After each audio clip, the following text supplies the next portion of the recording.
Hi again, everybody. It's Kevin Knessa coming to you from the newsroom of The Observer and TheObserver.com on this, the 25th day of April in the year 2023. Sure hope you're enjoying your Tuesday, no matter where it is you are in the country. A little gray skies today, a little bit on the nippy side, but we're still getting closer and closer to the summer, so we can't complain too much about the weather, I guess. But as you do every Tuesday, you welcome me into your home so that I could bring you this week's news. But before we do that, I have something to tell you.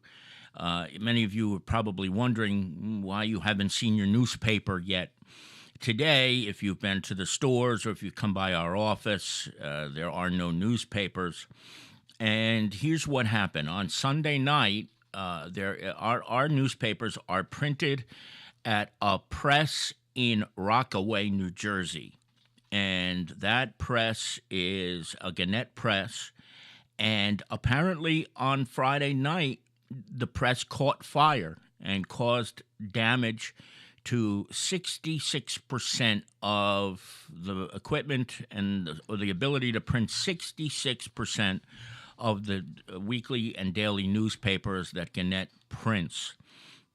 There are a lot of newspapers that are affected by this. It is The Observer, of course, and there is also countless weekly newspapers, numerous daily newspapers that are all affected by this. And the Bergen Record, the Morristown Daily Record, a whole bunch of others. USA Today is part of their network. And so, unfortunately, that's the reason why our newspaper is not on your stand right now. It's not in your deli. It's not in your liquor store. It's not in our office. Now, we are still not 100% sure when the newspaper will be printed. We have gone to the ends of the earth to find alternate printers. But let's be realistic, folks. In the year 2023, there are not that many printing presses left that can print newspapers the way it used to be. You could go a couple of miles and you would find a printing press back in the 60s and 50s and 40s, but not now. So our options are limited. And with the demand to get printed, a lot of other papers are in the same boat as we are, looking for somebody else to print the paper this week. The other thing is we're told that it may be up to a month before the Gannett printer can get back online because they have to get parts. They're going to have to repair it. We're talking about $1 million pieces of equipment here. So this is not going to be one of those things where you bring in somebody and then the next day it's ready. So we're looking at perhaps as much as a month of having to go to another printer for the time being.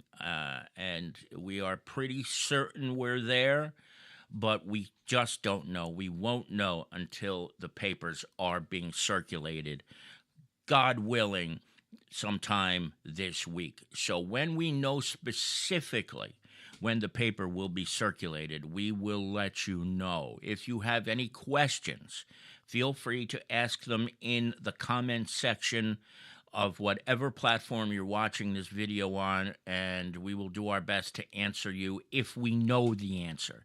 But again, there's a lot of unknowns right now because we just don't know. With so many other weeklies trying to get printed and get on the press, it's going to be a minor miracle to get there, but we hope to have something for you in the coming days. But that's the reason why you haven't seen the printed product. On the other hand, we are blessed because we have an online presence that I venture to say is far superior to almost every weekly newspaper in this state. And because of that, you see on your screen right now, right here, where I'm pointing, Magic with Glass, what the front page would look like if it was printed. So what I'm going to suggest is this. We'll let you know when the print product comes out. But if you know people who are looking for the print product and maybe have never used our website before, now's the time to learn. because this would be a good way to get used to the product and how it works online. So, theobserver.com will have every single thing that would normally be in print. Everything. It will look exactly like it does when it's in print, and it's not a penny to read. It's everything is free as it would be if you were to pick it up in your newsstand. So, if you know senior citizens who may not be used to using the internet, try to help them if you could. We will too if we find anybody who needs the help. But please direct them that way. I know this is going to be a learning curve for some people. I understand that. And we're going to do our best to make sure that this doesn't last 1 second longer than it has to. But it is the situation that we are faced with right now. We would give anything for it to be any other way. And when I tell you yesterday that Lisa and Bob worked diligently to find an alternate printer, I am not kidding you. How the two of them were able to walk yesterday after the day we had going through all of this blows my mind, because it was enough to take anybody out from the stress of trying to figure out what was coming next. And we didn't even know what was going to come next. So that's where the situation is right now. Again, we will do our best to get us back and running and into the stores and on the newsstands as quickly as possible. And the second we know when the paper is going to be delivered, we will let you know. So there's no need to call and say, when is the paper coming? We don't know yet. We just don't know yet. And when we do, we will certainly let you know. It is 40 minutes past the hour. Canessa here with you on the Observer Live on this Tuesday afternoon. As we get into the paper, before we do that, I'm not going to rub it in to anybody in particular, but last night at the Madison Square Garden Arena in New York City, the New Jersey Devils tied up their series with the New York Rangers. 2 games apiece, 2-2, after the Devils fell behind 2-0 in 2 horrendous hockey games. Both games in the Prudential Center were 5-1, and last night the Devils won 3-1 at Madison Square Garden, and Jack Hughes is a superstar, a bona fide superstar, and now it becomes a best of 3. The next 2 wins take the series, and I'll tell you what, this kid, Akira Schmid, is unbelievable. He is tough as any goaltender I've ever seen, including Marty Brodeur. I can't believe I'm even saying that up to this point. And he has no nerves. He's not afraid of anyone or anything. And I'm sure we're going to see him again on Thursday, because the next game is Thursday, because the geniuses at the National Hockey League put a 2-day break in between games 4 and 5. So we have to wait until Thursday night to see game 5. But this is going to be something else, because they look flat. They looked devastated. They looked inexperienced. They looked almost bored in games 1 and 2. And then they just come back, win in overtime on Saturday night at Madison Square Garden, and didn't do the same thing, winning 3-1 this time at Madison Square Garden as well. I tell you what, it's just remarkable. This is not about travel time. The distance between the 2 arenas is 8 miles. This is because of scheduling conflicts. That's the reason why, but it still stinks. There's no reason to have 2 games in between. 1 is plenty. But anyway, this week's, we'll see what happens with the Devils. Don't forget Thursday, game number 5 at the Prudential Center. And believe it or not, there are a lot of tickets left. A lot of tickets left. So check it out at NewJerseyDevils.com if you're interested in going, because the secondary market, there's a lot of tickets. On the front page this week, Magic with Glass. Jessica McMasters has been a teacher in Kearney for a very, very long time. I first got to know her when she was teaching the 8th grade at St. Cecilia's Elementary School, and after that school closed, she went over to Lincoln. She's been there ever since, and that was 2002. And they had the kids, she got a grant to put on this incredible workshop on how glass is blown, and the kids attended. I'm pretty sure, on a volunteer basis, and they, I've never seen it glass done like this in person. I've seen videos and movies and things like that, but it was just fascinating to see how this little glass thing that looked like a light bulb turned into a plate. It was really, really fascinating. That oven that you see there, if you're looking over here, it's got that kind of like orangey glow to it, was 2,000 degrees Fahrenheit. And just imagine what happens. I mean, and the precautions they've got to take when they're doing this work is remarkable. I don't know how. They do it without gloves, some of them. And I was just thinking, like, one little slip and they're going to have to get their finger amputated from a burn. I mean, it's got to be just horrific if you ever touch it. Luckily, they hadn't. Nobody did. Everybody was safe. The kids had a great time. The superintendent was there. Kathy Estrella was there, and a few others from the district. So Jess McMasters is as creative a teacher as there is in this district, as far as I'm concerned. She comes up with all these great projects and things for the kids to do. So read about it. I'm going to put some more photographs up on theobserver.com tomorrow for you to see, because it was just a great thing. It's costly, so it's not the type of thing you can do on a regular basis at a school. Let's put it that way. I don't think we're going to see a glass blowing class at any point in time at the high school or at Lincoln Middle School or anywhere else for that matter. But when you do get a chance to partake in it, it's just a real great process, and some beautiful work comes from it. So that's on the front page. You can see that at theobserver.com right now if you get a chance. On the bottom of page 1, it is a piece that I had a chance to sit down with Jack Corbett and Jennifer Collins.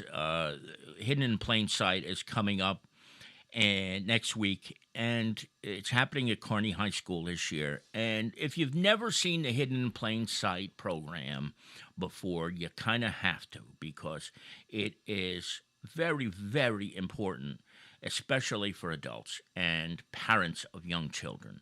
Because what they do is they put out a fake room and set it up so that people can go around, look at it, and think of potential spots where drugs could be hidden. And there's a DEA agent who's going to be there. And you'd be shocked at some of the places where kids can hide drugs. There's false bottoms on soda cans, soda bottles, Altoid trays, pens. Like, this is a stylus that I'm holding in my hand right now, but you don't think of it, but you could twist it off and there could be drugs on the inside. And, the Kearney Prevention Coalition with Jack and Jen have put a lot of time and effort into preparing for this. And it's going to be at the high school. I'm not going to give you the dates or anything on the broadcast because I want you to read the story. But it's at the high school at 6:30 the night that it's going on. And I really hope parents will go. I really, really do. Let's just put it this way. The first time they did this, well, I shouldn't say the first time, but when they did this last year, the crowd was not what was anticipated. They did a really nice job of putting it all together, and it was a disappointing crowd. So if you are a parent, or if you have a teenager in your family, anybody, it's so important to attend this program, and I don't think you will regret it. The good thing is they're having an ice cream truck for afterwards. There's going to be all sorts of presentation tables put out at the high school as well. And when I tell you that Jack and Jen have put in a ridiculous amount of work, I am not kidding. So please, if you have kids, try to show up for this at the high school. It's very, very important. My Aunt Annie is in the chat room, and she asks about Sean Burke, former Devils goaltender. One of my nightmares. I see Sean Burke. He had one good year, and somehow he lasted a long time. But 1 year, Sean Burke gave up 4, but John Van Beesbrook gave up more that night, which was something we remember. My uncle is also here from Carlsbad, California, saying, hoping the pattern continues. Love you, nephew, which of course means of the road team winning the whole series. That is just bizarre. I didn't mention that earlier. Games 1 and 2, the road team won. Games 3 and 4, the road team won. So I hope that changes. Something's got to give here. Somebody's got to win at home. So why not happen in Newark on Thursday night? Annie's laughing at that. She remembers. This goes back to 1989. The Devils were playing the Rangers at what was then known as the Brendan Byrne Arena. The Devils won 5-4 in overtime on a goal, and John Van Beesbrook was playing for the Rangers, and this drunk guy over by the catwalk to go over to Giant Stadium was chanting, Sean Burke gave up 4, but John Van Beesbrook gave up more. And it was going on for about a half hour, and that's something that 30 years later we still remember very, very fondly. An arrest was made in the Easter morning robbery of a Dunkin' Donuts and Nutley. This was brazen because there had been another one at the Dunkin' Donuts, one of the Dunkin' Donuts in Secaucus, just a couple of hours before. So when they went there and didn't get enough money, I guess, they decided to go to the Nutley Dunkin' Donuts, and they wound up getting caught. And an alert Springfield police officer is the man who is responsible for hauling in the suspects responsible for this terrible break-in and armed robbery. So good on the Secaucus, Nutley, and Springfield police departments for solving that crime rather quickly. Now, real quick, I want you to know about Lido. Lido opened up in the same spot that Centani Restaurant used to be in North Arlington. And if you know anything about history, you know that Lido has been around for over 60 years. And they have a cult-like following in their one location in Hackensack. It's a very old school place.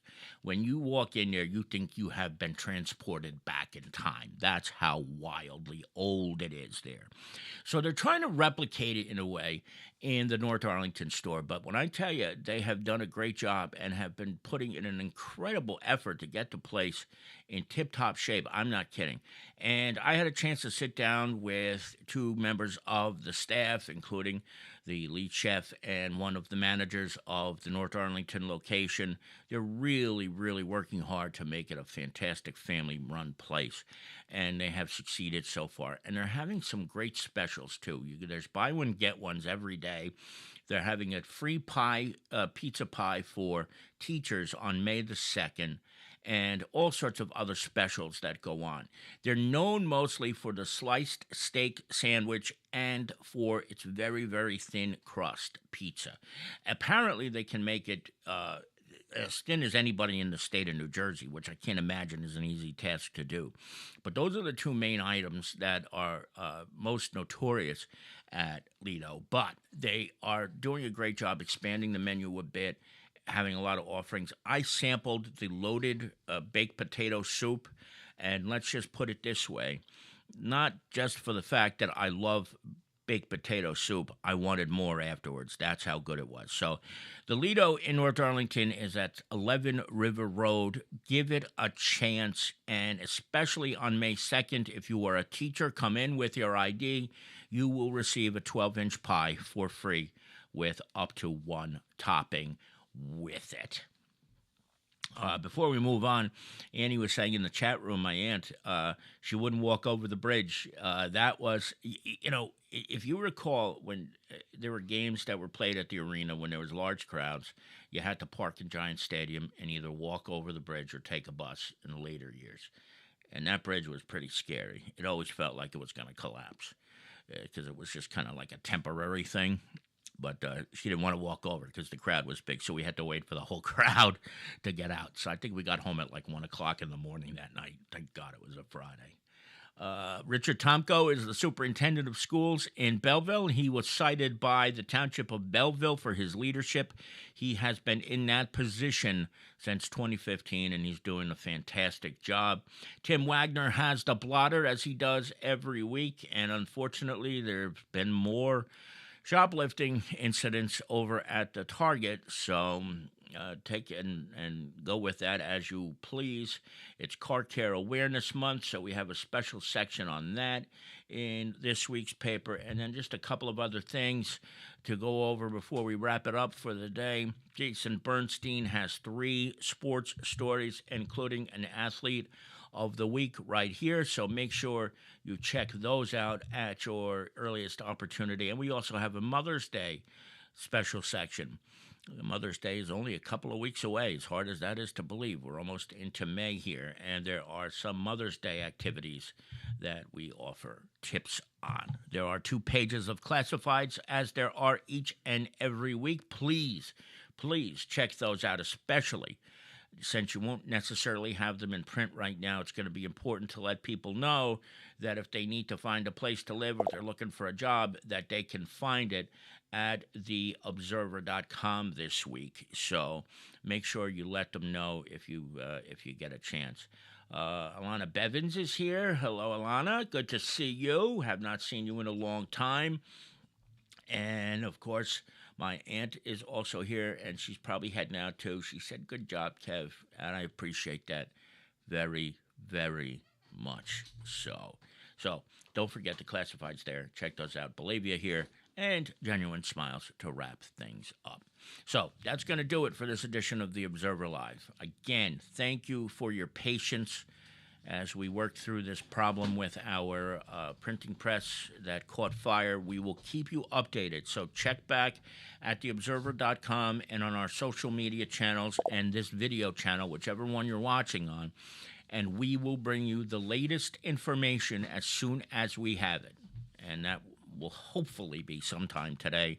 If not today, tomorrow. It's good to see you all today. Thank you so much for coming by. So from the newsroom of The Observer and theobserver.com, Kevin Canessa signing off for now, and I hope to see you back here later today. Take care, everybody.